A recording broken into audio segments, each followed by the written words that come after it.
Predizborni štab naprednjaka u Aranđelovcu funkcioniše kao malo preduzeće, a intenzitet kampanje koju vode do sada nije viđen. Obećavaju 2 krave i 10 ovaca seoskim domaćinstvima po dolasku na vlast u Srbiji.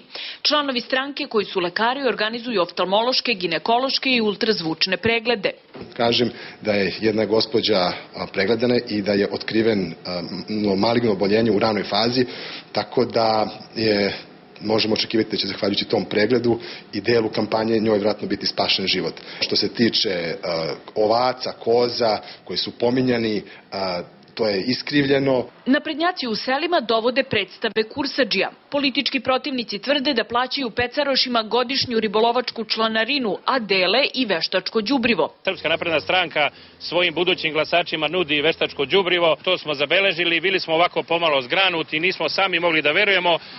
Vidjet ćete na tom snimku jedan šleper, odnosno jedan kamion sa prikolicom, vidjet ćete aktivistu Srpske napredne stranke iz Stojnika, gospodina Bana. Da li se deli veštačko đubrivo? Nemam informacije o tome. Imamo pouzdane informacije da G17 Plus i LDP već imaju spiskove građana, čak u zavisnosti od nacionalnosti, kome će i koliki iznos ponuditi. Kada govorim o tim iznosima, oni se kreću, po mojim saznanjima, od 1000 dinara pa naviše.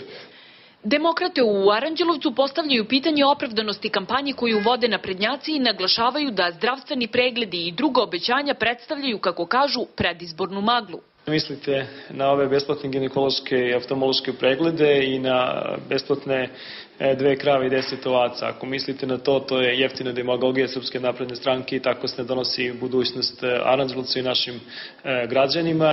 Politički protivnici pak tvrde da demokrate koriste novac iz budžeta za asfaltiranje u kampanji, kao i da biračima u selima dele mobilne i fiksne daljinske telefone. Ne delimo ništa, mi građanima rešavamo probleme, govorimo o tome kako Aranđelovac može da bude na pravom putu. Stranke vladajuće većine, kako u opštini, tako i državi, dele ulje, šećer, asfalt, dok Srpska napredna stranka, koja je finansijski najmoćnija u našoj opštini, deli sve.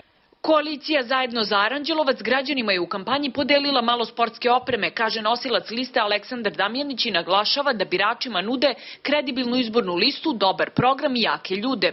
Čuo sam da druge političke stranke koriste oftalmološke preglede, dele naočare, ginekološke preglede. Ja bih ovom prilikom zamolio nadležne institucije, to je Srpsko lekarsko društvo i Lekarsku komoru Srbije, da se upravo oglase da li je ovo zloupotreba naše humane profesije u političkoj kampanji i u političke svrhe.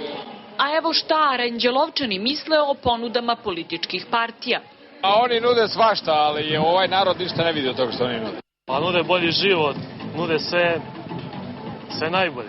A šta će da ostvare, vidjet će. Svi obećavaju da će biti bolje, ali da će biti, sumnjam. Osim standardnih predizbornih konvencija koje će stranke imati do početka izborne tišine u četvrtak, Nova Srbija organizovaće na trgu koncert Vesne Zmijanac i Zorice Marković, a ostaje da se vidi kakva iznenađenja biračima pripremaju ostale stranke. I naravno, ostaje pitanje koliko novca je potrošeno na ovako eksplicitne kampanje.